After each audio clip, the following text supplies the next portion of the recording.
Mr. Scott Eccles. Oh, Mr. Garcia. I'm sorry, I did not recognize you at once. Oh. Please allow me to carry your case. It's too long. Thank you very much. I'm sorry the weather has been unkind for your visit. Ah, well, unkind for you, perhaps, but we British, you know, we're hardy souls. Ah.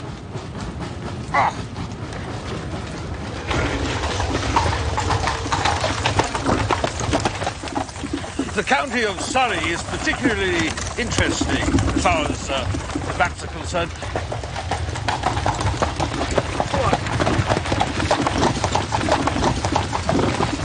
I'm looking forward to showing you my entire collection of Surrey bats. I mean, there's Maul and Ogilvy, but I've got one or two here I can show you.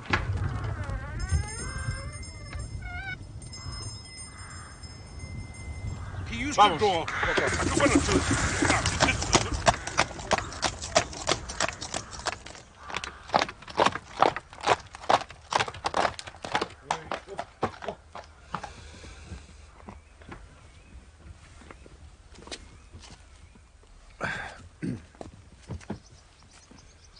Eso va a ser todo por ahora.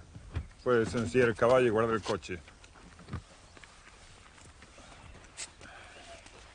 Ah, this is your house, is it? Yes, please. You're welcome.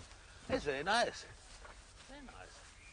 I suppose, Watson, we must look upon you as a man of letters. How do you define the word grotesque? Grotesque? Oh, strange? Remarkable? No. Surely, there's more to it than that.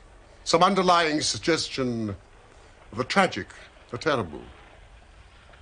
If you cast your mind back to those narratives with which you've inflicted a long, suffering public, you will see how often the word grotesque has deepened into the criminal.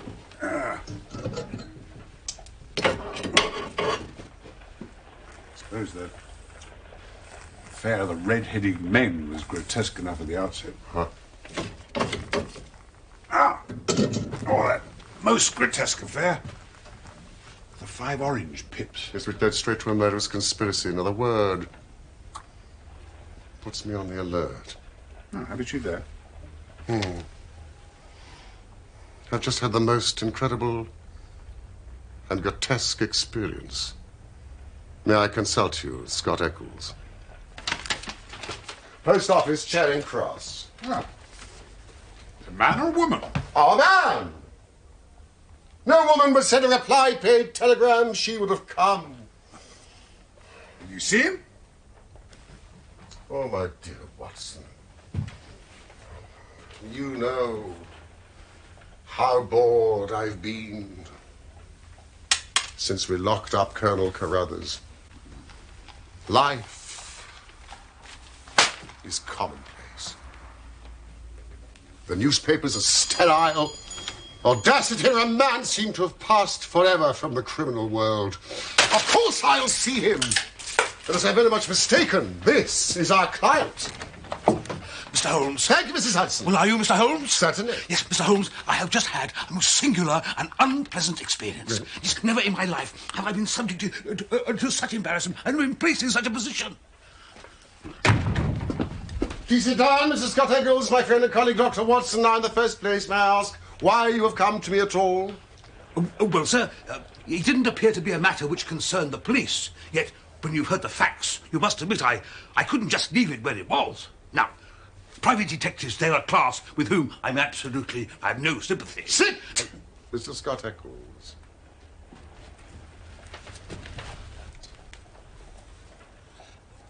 Well, nonetheless, having heard your name, Right, I sir. decided... Now, in the second place, why did you not come to me at once? What do you mean? Well, it is now 2:15. The telegram is dispatched about 1. No one could glance at your toilet in the tower without seeing that your disturbance dates from the moment of your waking. What? But you're right, Mr. Holmes. Yes. I never gave a thought to my toilet. I was only too glad to get out of such a house. Oh, no, thank you. No. You see, I've been running round making inquiries before I came here.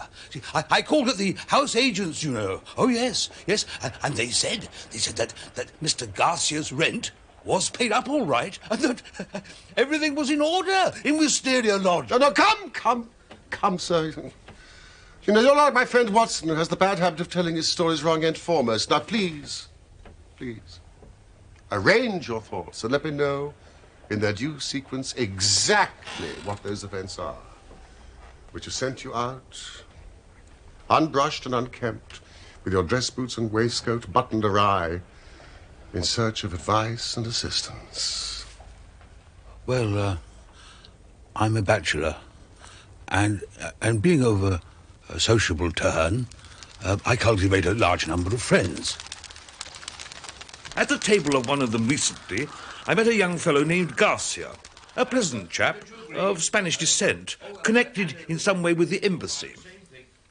We discovered a common interest in cartography, or so I thought. That's the study of old maps. The plan was to retrace Surrey as Thomas Moole engraved it some 50 years ago. Well, as soon as I arrived yesterday evening, I knew something was wrong. The atmosphere of the place. The house was tumbled down and depressing. Garcia had told me he had a wonderful cook, a half-breed he'd picked up on his travels. But the dinner, it was so ill-prepared and served with such bad grace that it was barely edible. I can assure you that there were many times in the course of the evening I wished I could have invented some excuse to leave. What did you say? Well, the ruse is fascinating. John Ogleby.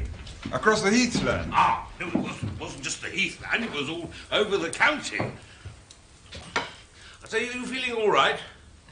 Yes, sorry. Luis, some more wine for our guest. Yeah. Hombre, ¿qué pasa? Cálmate. ¿Qué te pasa? Escucha. Mira, ¿qué te pasa? Cálmate. Sí. Está llamando la atención. Entonces, espera. Ahí viene algo, ya. Anda a la puerta. Are we expecting company?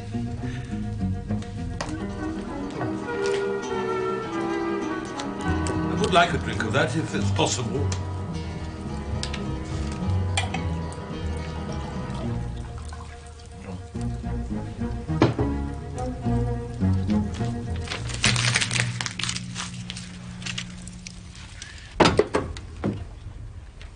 And he made no remark as to the contents of the note? None. But from that moment, he gave up all pretense of conversation. He just sat there, smoking these endless cigarettes. About 11, I was glad to get to bed. 2 hours later, he looked in at my door. Did you ring? Did I ring? Ah, please, don't wake up. It's nearly 1 o'clock. Please go back to sleep. Good night. And now I come to the amazing part of my tale.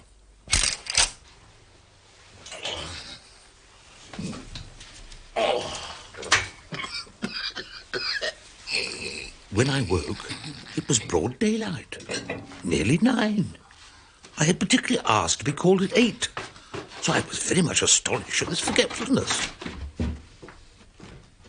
I say, is anybody here? I'd like some hot water. I rang for the servant. There was no response. Somebody?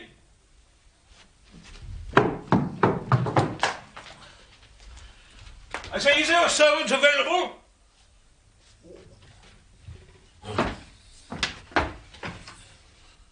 Oh, this is damnable.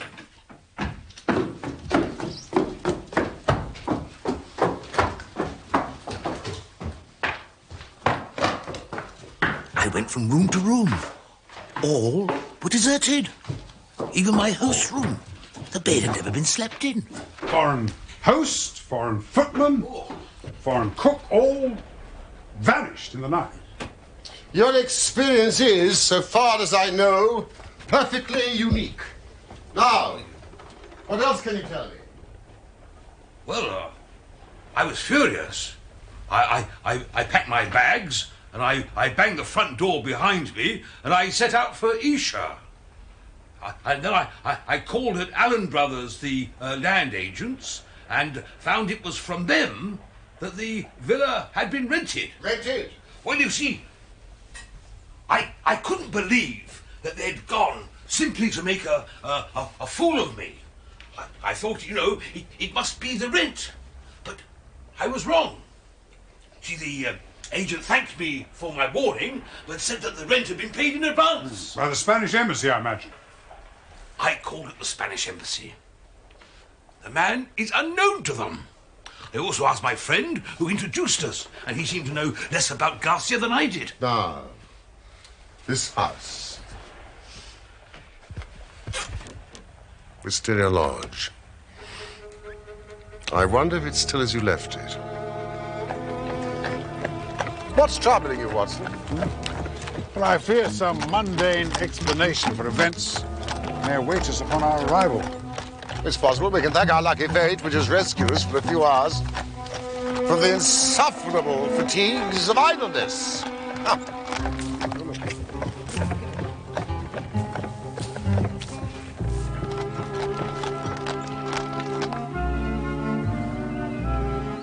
This gentleman recommends the Bull in the village. That's if we're to stay overnight. I asked him if he knew Garcia or his servants. Did he? No. Nothing unusual about the outside. Let's see what the interior holds for us. I don't suppose we can be charged with housebreaking, can we?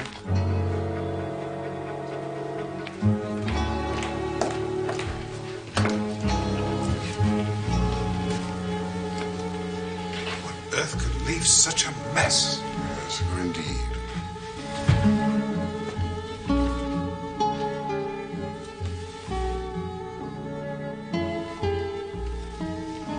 Glance around the house.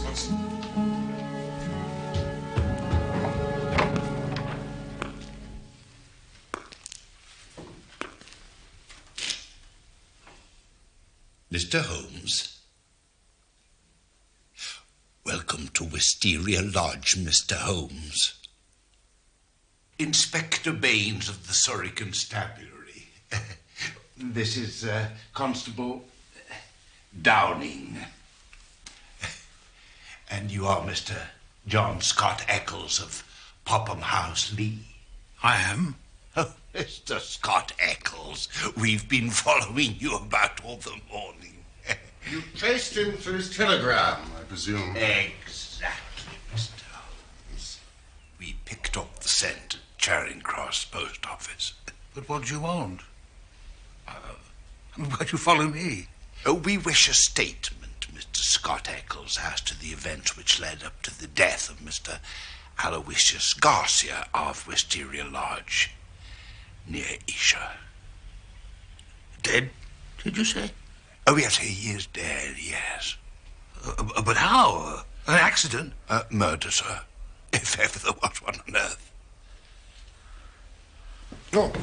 Oh, God, this is awful. And you don't mean that I'm suspected? Well, sir, your note was found on the dead man's body. And from it we learned that you had planned to stay here in this house last night. So I did. Oh, you did you? Wait. Baines, I mean, surely all you need is a simple statement. Yes, Mr. Holmes, but it is my duty to warn Mr. Scott Eccles that it may be used against him. This is my friend and colleague, Dr. Watson, Inspector Baines. Yes, of course. Doctor, your attention. Oh, Mr. Scott Eccles, you look as if you could do with a drink. I found some brandy in the library. If you follow me, I'll show you where it is. I don't know. Oh, thank you. È vero, sto mangiando. Tu vestito blanco. Non mi importa, non mi importa.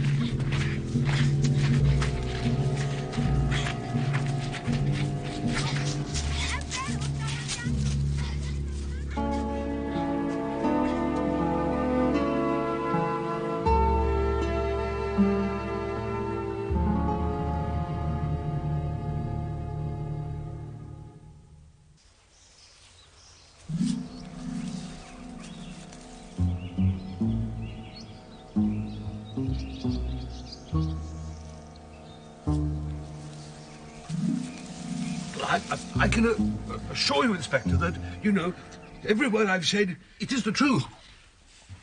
I'm bound to say, Mr. Scott Eccles, that everything you've said does agree with the facts as they've come to our notice.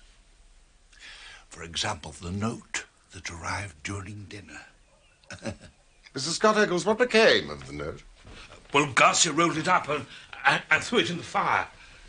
What do you say to that, Baines? It was a dog grate, Mr. Holmes. He overpitched it. I found this unburnt at the back. You must have made a very careful examination of the house to find a single pellet of paper. Oh, I did, Mr. Holmes, I did. It's my way. The note's written on ordinary cream-laid paper with a watermark. It's a quarter sheet. The paper's cut off in 2 snips with the short-bladed scissors. It's been folded twice and sealed with scarlet wax. It's addressed to Mr. Garcia, Wisteria Lodge. And it says, our own colours, green and white. Green open, white shut. Main stairs, 1st corridor, 7th right. Green bays. Godspeed. D. It's in a woman's writing, done with a very sharp-pointed pen. But the address is either done with a different pen or by someone else, because it's thicker and bolder, as you may see, Mr. Holmes. It's a remarkable note. I really must congratulate you on your attention to detail. There are a few trifling points which might perhaps be added. The seal is a sleeve link. What else is of such a shape? The scissors were bent, nail scissors.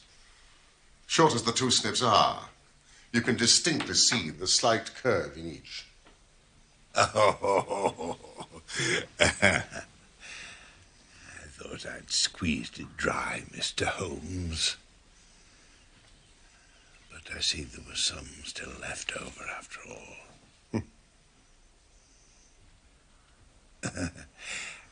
I'm bound to say that I make nothing of the note, except that something's on hand and a woman, as usual, is at the bottom of it. Oh. Well, I'm very glad you found the note, Inspector, because it corroborates my story. But, you know, I do beg to point out that I haven't yet heard what has happened to Mr. Garcia, or what has become of his household. As for Mr. Garcia, well, that's easily answered. He was found dead on Oxshott Common this morning. His head had been beaten to a pulp by a sandbag, or some such object, which crushed rather than wounded.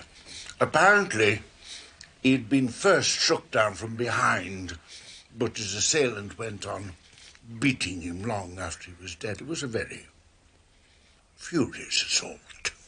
Ah, I mean, this activity that we saw as we approached the house, were there any footsteps or clues as to the criminal? None. As yet. Had Garcia been robbed? No sign of robbery, no. Well, our tenants seem to have left little or nothing behind them. Apart from the clothes, some pipes, a few novels, 2 of them in Spanish.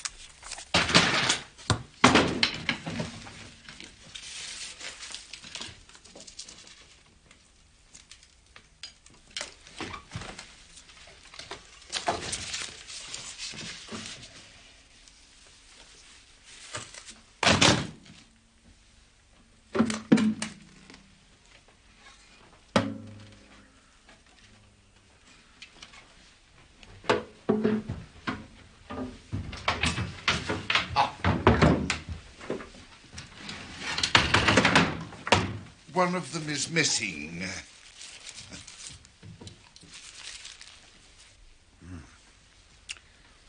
Yeah, well, we might assume the G stands for Garcia. Family heirloom, perhaps. The other was not on the body, nor has it been found in the vicinity, though my men are still looking. Do you wish to look around the house? A brief look. My room.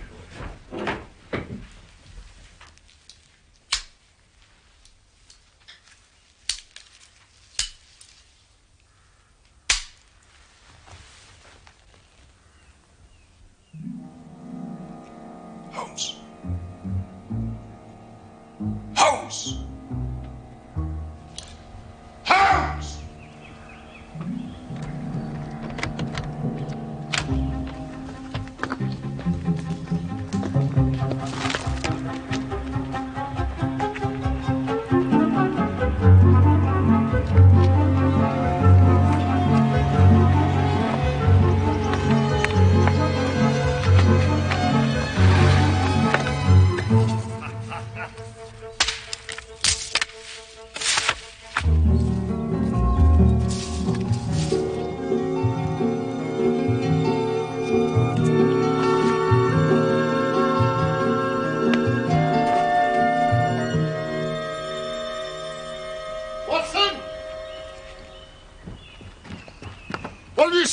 Could have been the devil for all I know.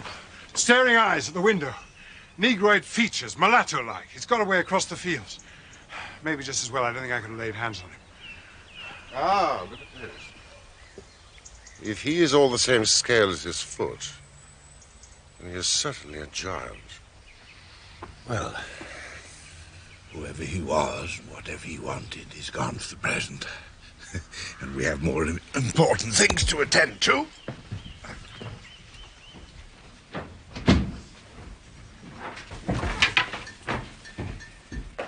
Downing, you stay here.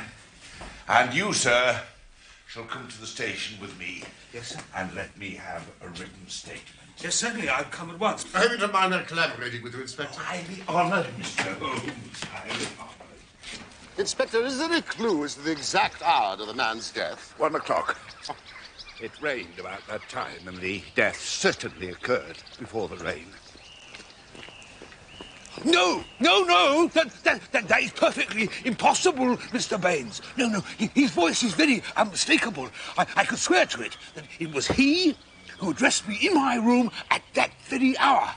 Well, he spoke to me in, that funny accent of his. He said, he's nearly 1 o'clock. Remarkable, but one must not confuse the unlikely with the impossible. What does he mean by that? Certainly some strange people occupied that house, Mr. Holmes. One of them is dead. Did some of his companions follow him and murder him? If so, we should have them. For every report is watched. But my views are different, Mr. Holmes. Yes, sir. My views are very different. You have a theory? And I'll work it myself, Mr. Holmes. Your name is already made. I've yet to make mine. And I should like to be able to say afterwards that I solved it without your help. Then do you follow your path and I will follow mine. Goodbye, Mr. Scott Eccles. Goodbye, Mr. Holmes. Scott Eccles. Now let us consider this note. Is there a woman involved? A jealous husband? Godspeed. Godspeed, D. Now that must be our guide. The man was a Spaniard. I suggest that the D stands for Dolores. It's a common female name in Spain. A Spaniard would write to a Spaniard in Spanish, Watson.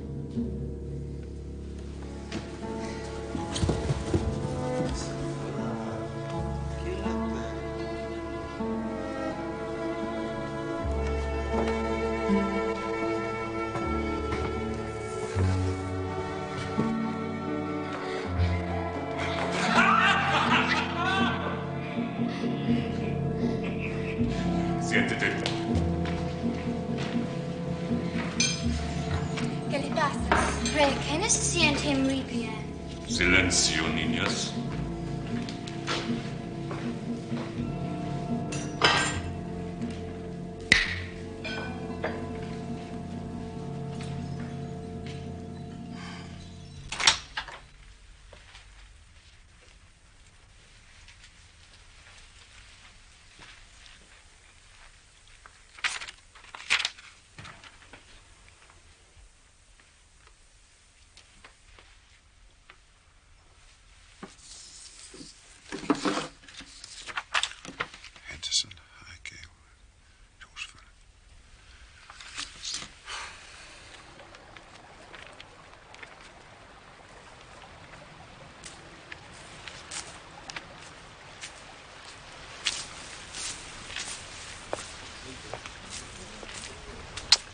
Mr. Holmes, look what I've found in a gorse bush. Excellent.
Fuera.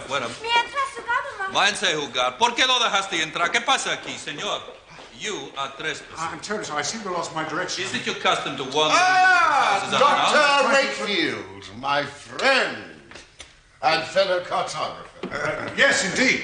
You know, we were so engrossed in trying to trace the bridle path to the now vanished hamlet of Ogdor, St. Mary, that we mislaid each other. And since you were late for Mr. Henderson, I thought, I'm so glad you found your way here. Well, I very much regret that Mr. Henderson is too busy to see you today. No, Lucas. I will see you.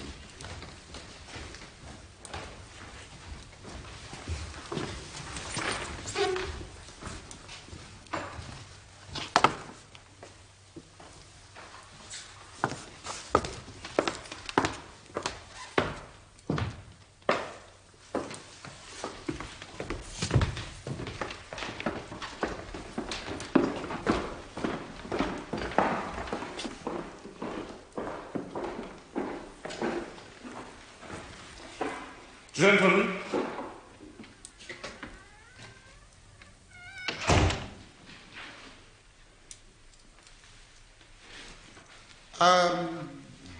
The purpose of our visit is to inquire into the history of High Gable, which we believe has an intriguing and bloodthirsty past. I mean, since the days of the English Civil Wars. I would have no knowledge of that. I'm only a recent invader. Ah. But there are local records in the library. There are no records of any past violence in this house.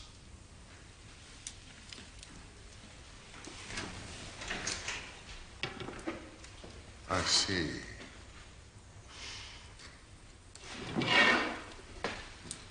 Then I will detain you no more. Good day.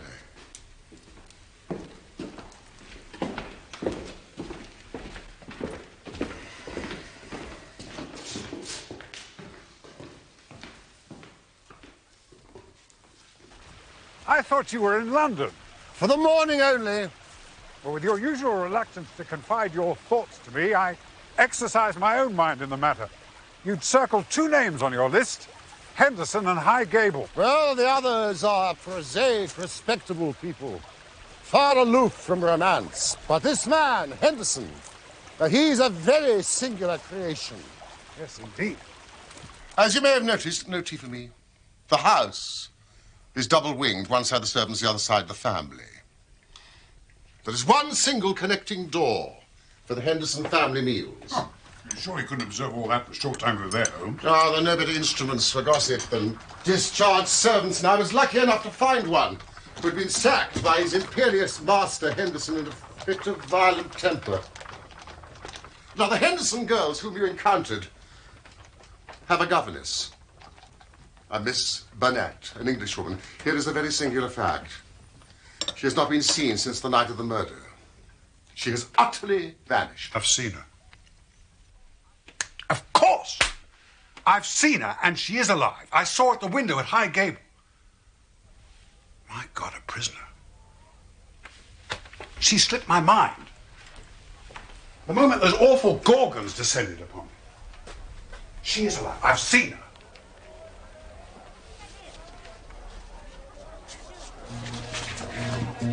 That's the man I saw and chased. Baines has arrested the wrong man. Come, Watson, quick. We must stop him.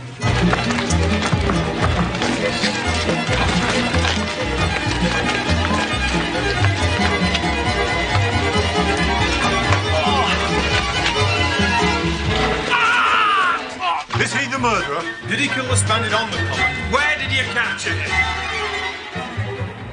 This man is the murdered man's cook who disappeared on the night of the crime. We believe there were valuables left in the house and that their abstraction was the motive. The man had been seen in the vicinity of the house once before. The second time, subdue him, Higgins, blanket. The second time we left an ambuscade for him. We shall be applying for remand when the prisoner is brought before the magistrates. That will be all for now, gentlemen. Thank you very much. Was it on the... Where did you capture him? Baines, I am not convinced that you are on the right line. Mr. Holmes doesn't want you to commit yourself too far unless you're sure. Oh, you're very kind, gentlemen. But, we did agree to work on our own lines, didn't we? And that's what I'm doing. You're welcome always to my news. This fellow's as strong as a cart horse and fierce as the devil. He nearly bit off Constable Downing's thumb before they managed to master him. He speaks hardly any English, and we can get nothing out of him but grunts. And you think that you have evidence that he murdered his late master? I didn't say so, Mr. Holmes. I didn't say so. We all have our own little ways. You will go yours, and I will go mine. That was the agreement. Sibley. I think Baines is riding for the fall. I'd have to agree with you there.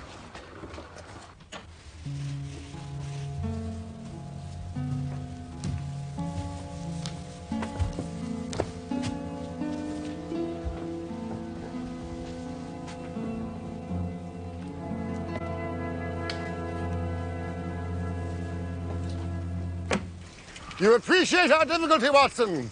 There's nothing upon which we can apply for a warrant. And with our worthy inspector making his arrest, our theory would seem fantastic if laid before a magistrate. And yet you think the lady is in danger of her life? Yes, I'm sure of it, Watson. Therefore, we must take the law into our own hands.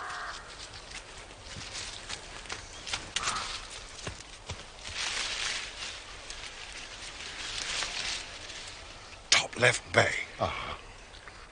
We could reach it from that outhouse.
very evidence I wanted. We were both on the same scent from the start. But you went after Henderson, too? Why so? Well, you first, and then, Dr. Watson here came crawling through the undergrowth at High Gable. I was up a tree observing you both. It was just a question of who got the evidence first. Why did you arrest the mulatto?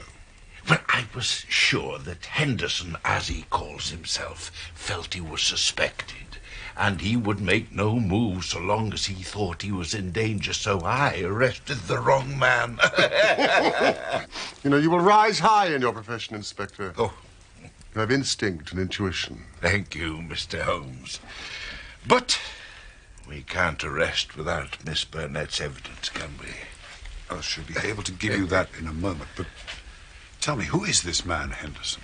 He's Don Murillo, known as the Tiger of San Pedro. One of the most dangerous men out of Central America. Oh, indeed. A most lewd and bloodthirsty tyrant. Who imposed his odious vices upon a cowering people for almost 12 years. Was it the San Pedro colours, green and white, that first put you onto it? That and my visit to London, to the Spanish Embassy and the Foreign Office. No, please, this is your case, Inspector. Oh. 5 years ago, there was a rising against the tyrant. But it was an empty palace they stormed. Don Murillo, his secretary, 2 children, and all the wealth had escaped by ship. And from that moment, they disappeared from the face of the earth. His identity has been a subject of constant comment in the European press. We discovered him a year ago. Miss Burnett, how came you into this matter, Miss Burnett? An English lady in such a murderous affair.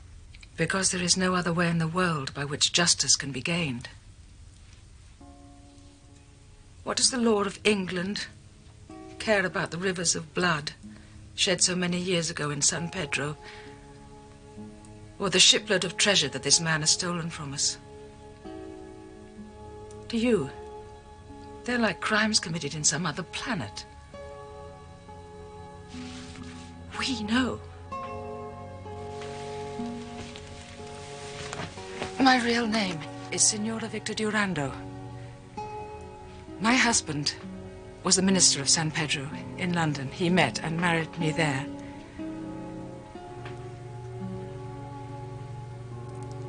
A nobler man never lived upon the earth. Unhappily, Murillo heard of his excellence and recalled him on some pretext and shot him by a stroke of premonition. My husband had refused to take me with him. Then came the downfall of the monster. He escaped, as you have described, but the many whose lives he had ruined, whose loved ones had suffered torture and death at his hands, would not let the matter rest. We banded ourselves into a society which would never be dissolved until the work was done. It was my part to attach myself to his household and keep the others in touch with his movements. I secured the position as governess.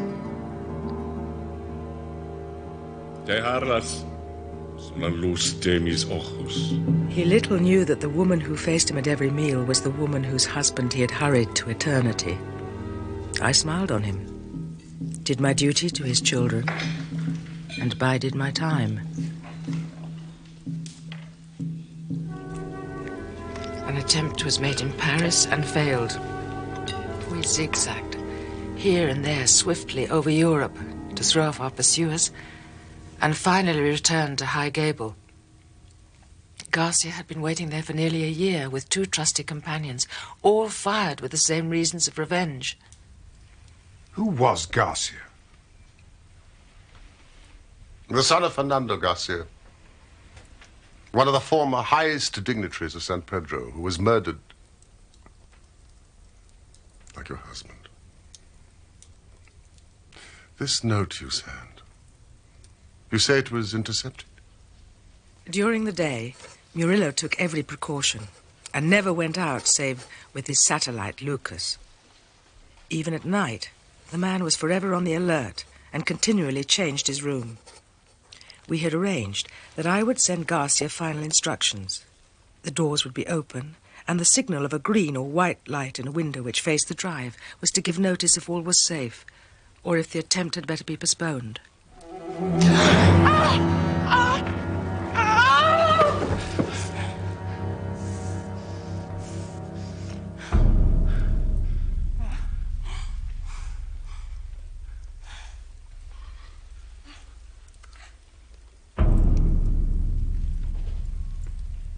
To whom are you writing this letter?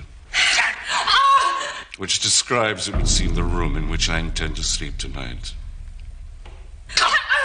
Who is your confederate? Who is your confederate? What is your real name, Miss Burnett? My name is Giolando. Giolando's widow. My house. Looking after my children. Déjame matar ahora, traidor. Oh, Mr. Causa. No podríamos escapar las consecuencias. You can kill me now. What is my life worth? You have destroyed everything that I love.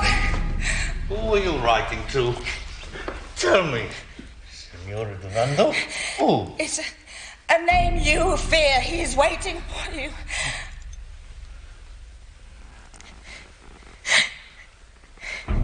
Garcia? It's Garcia. Garcia. ¿Dónde? ¿Dónde? Wisteria Lodge. He's waiting to dispatch you to hell. You fiends. I knew the boy well. His father was once my dearest friend. You murdered him. He betrayed me. And so did your husband.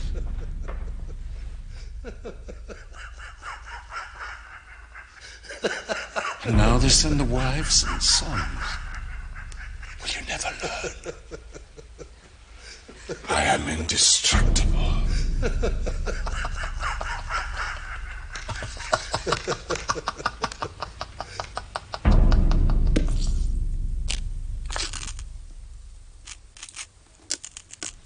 At first, they were of a mind to let him enter the house and kill him as a detected burglar. But they feared the inquiry might publicly expose them.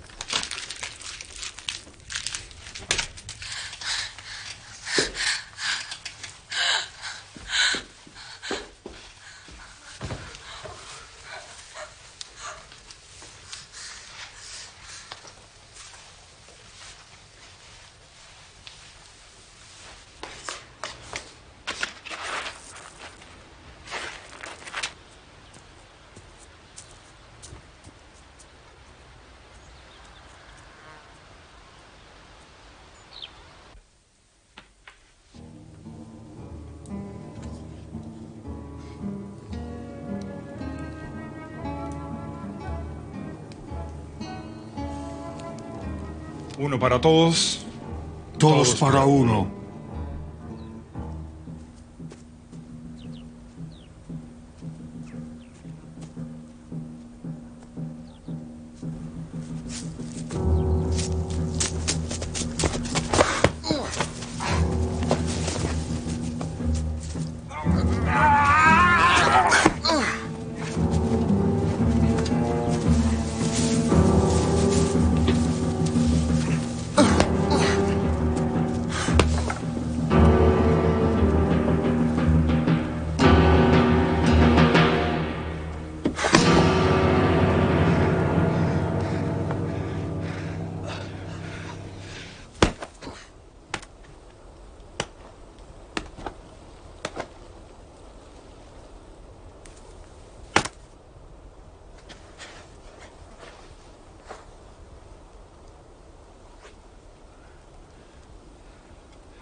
Someday justice will come. That is as certain as the rise of tomorrow's sun.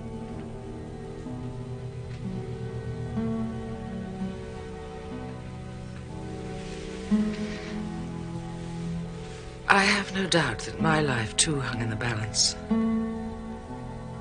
most of the time I was confined to my room, terrorized by the most horrible threats to break my spirit. Occasionally I was allowed out, but only when they had first drugged my food. And it was in this state that you found me at the station. And thanks to this good man, I am beyond their power forever.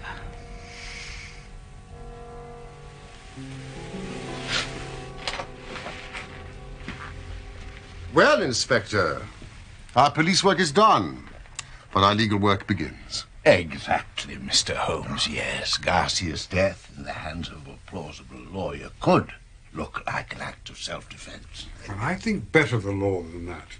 Self-defense is one thing, but to entice a man in cold blood with the object of murdering him is another. Whatever danger you fear from him, I think we shall see justice done at the next Guildford Assizes. Of course, you have released the mulatto. Yes, sir, he's a free man again. And your man is with the fugitives on the train? Yes, sir, yes, and I've wired Scotland Yard to have their men at Waterloo Station to receive them, yes. You know, I really must congratulate you, Inspector. Your powers, if I may say so, without offence, are superior to your opportunities. You're right, Mr. Holmes.